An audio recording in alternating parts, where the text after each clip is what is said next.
Welcome to the Richard Lloyd USA YouTube channel. I'm Richard Lloyd. Lately I've been talking about security, and actually I've been talking about security ever since I started my channel over a decade ago. And recently we had a news story about the FCC banning all foreign-made routers.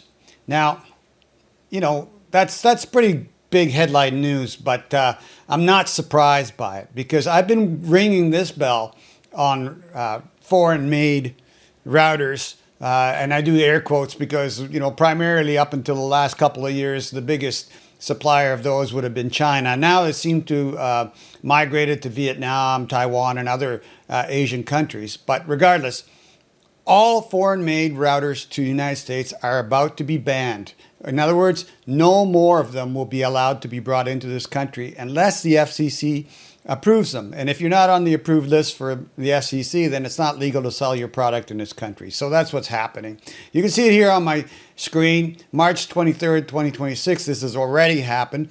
Now don't panic.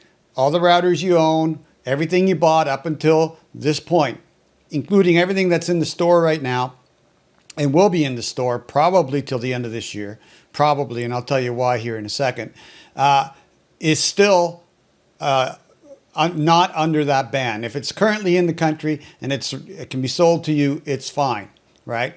But there's a big but on this, all right? And that is that's going to change. So what happened?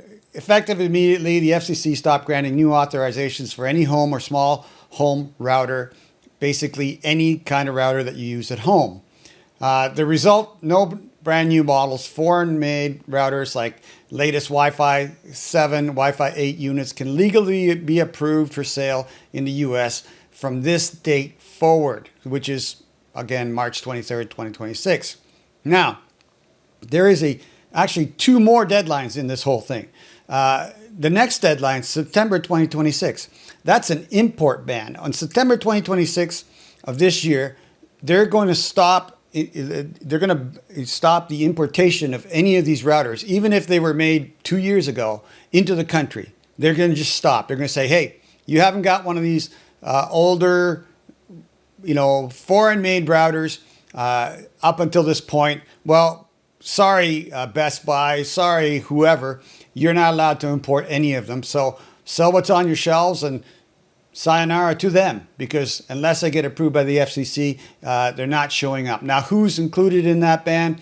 Currently, companies like TP-Link, ASUS is on there. I'm sure there's Linksys is on there. Again, foreign-made routers, just add to the list, right? So September 26th, pretty big deal. So between now and September 26th of this, September of this year, is your window to go out and buy a foreign-made router that, has Wi-Fi 7 or 8 or whatever technology you want.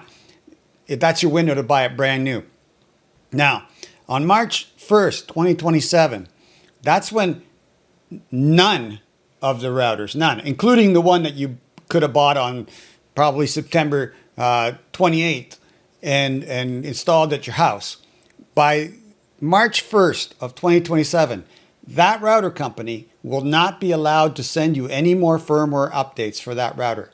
So basically at that point, every router in United States that wasn't built in United States, which from what I know is just about 100% of them, will be quote unquote end of life, meaning that it will no longer be legally allowed to be patched against any securities. Now, I don't know what the FCC was thinking on this, but basically what they've done is they've frozen all the patches for every single router, even the ones that are current, from being deployed anymore on that date, which means any vulnerability after March 1st of 2027 will not be patched on your router. Doesn't matter if you bought it a day before. It's done. You cannot get a new patch on it. So, it's basically, it's the old saying, a babe in the woods. It's just waiting for the next vulnerability for somebody to hack it and use it as part of a botnet, which is what caused all of this, and I'll go into that in a minute. But They're going to end of life every router in America, except for two companies, Netgear and Eero, E-E-R-O. Netgear has gotten an exemption, and I'll see if I can bring that up. Netgear's gotten an exemption through October 1st of 2027, right? But it's conditional, right? Because number one, they're an American company. I think they're based in California, and they still need to onshore all their production and all their utilities to make, and hardware and machines and all that stuff and development onto United States soil before they get this, I believe, the extension on this approval. So they don't have a lot of time to onshore all this manufacturing. I'm sure they can do it, but it's still conditional. If they don't satisfy the FCC, boom, they're on the no patch list on October 1st, 2027. Eero got a similar extension. Why? They're an American company. Amazon owns Eero, right? Now, all their stuff, just like Netgear stuff, most of it now is made in Vietnam and Taiwan and Asian countries like that. So they get the extension. But again, I believe the extension is valid only if they can satisfy the FCC that their routers are being made in America to the FCC's standard. Now, why did this all happen? All right. So if you want a longer extension on that patch stop and maybe beyond what is listed currently in this video right now, maybe go with Eero and Netgear. I'm going to give you other options which I think are even better, but regardless. What happened? Well, here's all the dates. What happened is this. And I've been ringing this bell for 10, 11 years. Ever since I bought this router. This is WNR 2000 version 3. And the end of life on this, end of life is a term, was 2011, 15 years ago. Now this router is still secure. I would still use it today. I would still have no problem as using it as a switch or even as a 2.4 gigahertz Wi-Fi extender on any device in my network. Why? Because I'm using third-party firmware on it, and which was patched 6 days ago. That's how current the firmware on this 15-year-old end-of-life router is. Now, I bought this Tenda R10 about 3 or 4 weeks ago, and I plugged it in and started playing with it, and I just, again, and this is $10, and it's a 2.4 gigahertz extender only. I wouldn't trust this on my network. I wouldn't trust this on my guest network. That's how not a good feeling I was getting off this extender. It's just way, way, way too basic with no security, real security in it that I could see. It does WPA2 and it's brand new. It doesn't do WPA3. How crazy is that? So, I would trust this over this any day. And this is $10 plus taxes. You can get one of these at a garage sale for $5 all day long. Same with my TP-Link WR841N version 9.2, end of life. How long ago was this end of life? This was end of life 12 years ago in 2014. It still has the same patch as that WRN 2000 version 1, which is 6 days ago. Completely secure, easy to use for anything you want on your network. You could use it as a print server. There's all sorts of things you can do with this. You can use it as a guest network for your 2.4 gigahertz network so that, all your IoT stuff is secure. End of life, still good. Now, there are so many of these routers that are available that are end of life that you can put third-party firmware like OpenWRT, DD-WRT, and what's the other one? Fresh Tomato, and make them all secure. And they're patched regularly, much more regularly than they were patched when they were, supported by TP-Link and Netgear. Okay, so what happened is all these old routers, which I kept saying all the way along, if you're using an end-of-life network router, Do not use this live on the internet. They are all vulnerable. Once they're a year or two out of patching, or probably about 6 months, new vulnerabilities show up and they start getting exploited. And then your router is owned by a botnet, which is what happened here, right? And if you can look here, you can see KV botnet, Volt Typhoon. This is major hack on these routers. They were using these routers as what they call a botnet, which is a cluster of routers that you can use, to hack whatever you want. And this is how clever the malware is. It puts itself on your router. You don't know it has done it. Once it puts itself on your router, it searches to see if your router has any other malware on it. If it finds it, it deletes it. It says, I'm going to be the only one that owns this router. All other malware that I find will be deleted. Now, this malware runs in the RAM of your router. So it's not even on your file system. It's running in the memory. Okay? So when you reboot the router, malware is gone. But the security hole still exists in your router. And basically, the network just finds it again and reinfects it. And okay, so that's step one. It gets into your router over and over again. Okay? Every time you reboot it.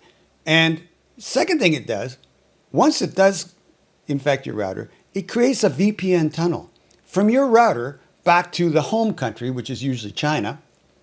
And from there, whoever has the other side, or is at the other side of that VPN tunnel, they can use your router like it's you, like it's you doing what they're doing. So then they go and they hack something like, and what they did, they primarily targeted American infrastructure, right? Critical infrastructure, water, power, you name it. And of course, one of the big ones, your internet service provider and telephone companies. I mean, they did it all with these, and they used end-of-life routers that hadn't been patched or upgraded to something like DD-WRT or OpenWRT or something, some third-party firmware. They used old routers that the companies who made them listed them as end-of-life, okay? Now, that's been a pet peeve with me for 12 years, easily. Since I bought this router, I've never bought another new router since. I just bought old routers that I put third-party firmware on, and I've been very happy and secure with those. So what the router companies are doing all the way along, they sell you a router like this, and then 2 or 3 years later, they would say, hey, we're not supporting that router anymore. It's end of life. And then at that point, you have no choice but to say, okay, well, that goes into the closet. I need to buy a new one. And guess what? You're buying a new one from Netgear because you liked your other Netgear, right? And all the other companies do the same thing. TP-Link did it. Linksys does it. Basically, end of life, Sonny. Go get a new router from us, please, right? It's quite the game they were playing. And there was nothing wrong with the router. The router was completely functional, except they let it lapse into, insecure territory by stopping the firmware updates. We're not supporting that anymore, right? Could you imagine owning a car with a 3-year warranty? And when the 3-year warranty was over, the car manufacturer called you up and said, hey, that car you own is no longer safe to use. You need to throw it away and buy another one. That's basically what the router companies have been doing all along, right? So, yeah, pet peeve. But what's happened here is even crazier, because what the actual FCC has done is exactly what the router companies have been doing every 3 years after they sold you, or 3 to 5 years after they sold you a router, right? They've said, no more patches for these routers. So what are you going to do? What are you going to do after that? Well, exactly what you would have done if Netgear had done it to you, or TP-Link had done it to you, or Linksys had done it to you, or Cisco had done it to you. Same thing. You're going to throw it away and buy another one.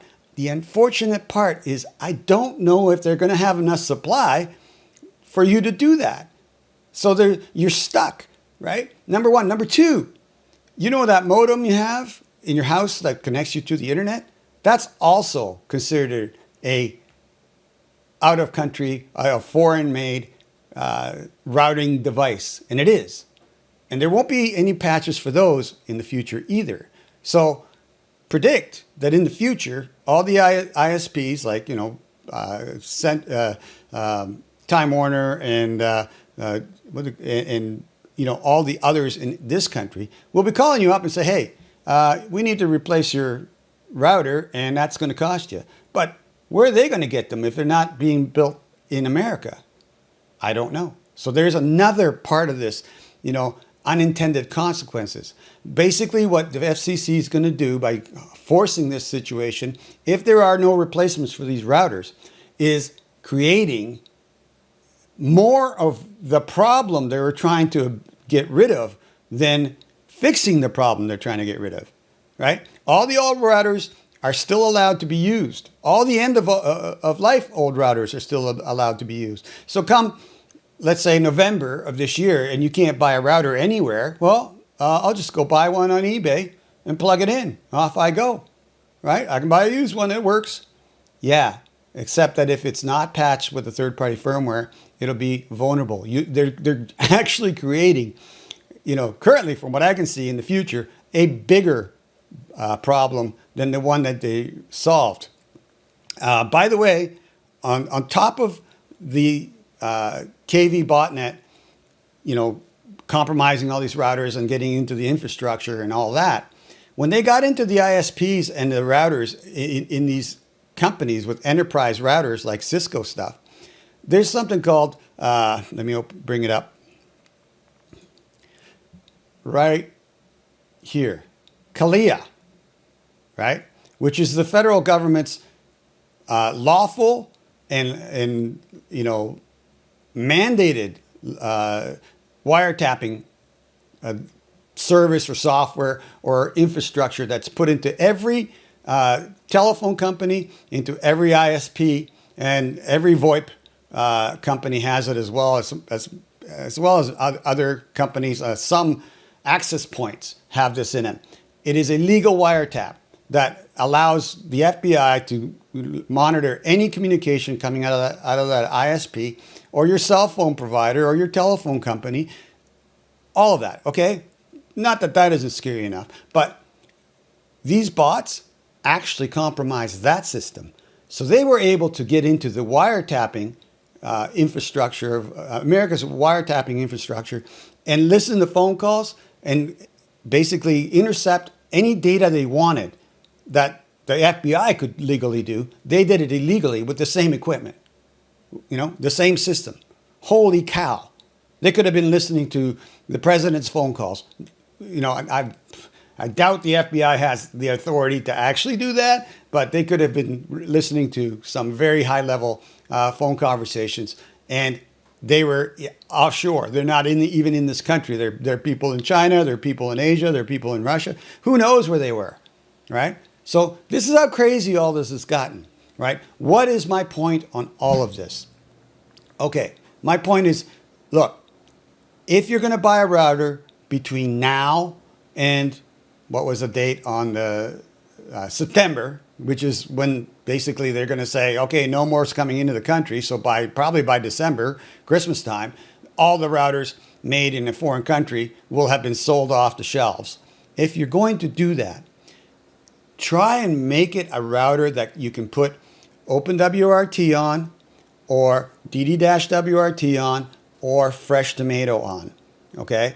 Just look at those websites and see if your router is listed as one of them, or the router you want to buy is listed as a router that they support. Now, OpenWRT, and I got a list of these things. Let's keep going here. This is my zombie fleet. Out of the 100 million consumer routers that are available right now in America or being used in America, 30 to 40 million of them are end of life. In other words, no longer being patched. Isn't that scary? Therefore, vulnerable to being hacked, right? And and I've explained this already. It's crazy, right?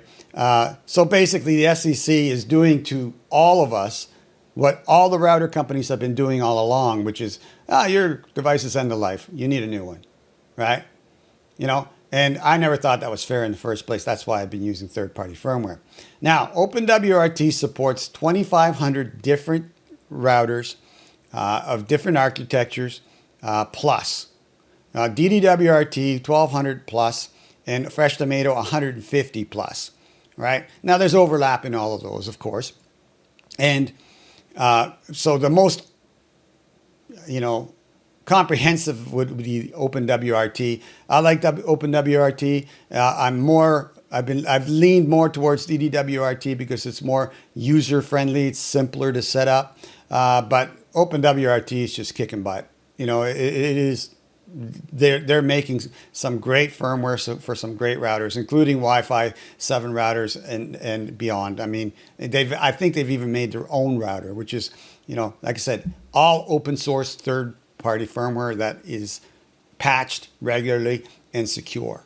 Okay, that's my point, right? So if you're running out there to buy a router right away, just try and make it one that is not going to be end of life, and then you're stuck with it, because if you don't have OpenWRT support or DD-WRT support or Fresh Tomato support, there'll be no updates for your router. It just stops, and that makes it insecure. Now, for everybody out there who's using an old router that's end of life, take my advice here. Go to OpenWRT, go to DD-WRT, Google them, you'll see where they are, or Fresh Tomato, and see if your router's on that list. And if it's on that list, follow the instructions on how to install that firmware and update it, because you're probably already part of the botnet. And you don't want to be that person. You don't want to be the person who's using a router that a foreign country is using to undermine, American, water systems or hydro systems or power systems or telecommunication systems. Just don't be that person, right? And if you do have an end of life router that is not supported by one or three of those, any of those open standard third-party firmwares, then unplug it, turn it off, and shoot it over to the recycle center, and get yourself a router that is compatible with these firmware versions. And if you look at my channel, you'll see that I got dozens of videos on how to do this, and I'll be making a lot more, because I'm on a mission. I want everybody in America that can do this, put DD-WRT on a router that they own, to do it, right? Or OpenWRT or Fresh Tomato, anything. But what's going to currently time out in 2027, right?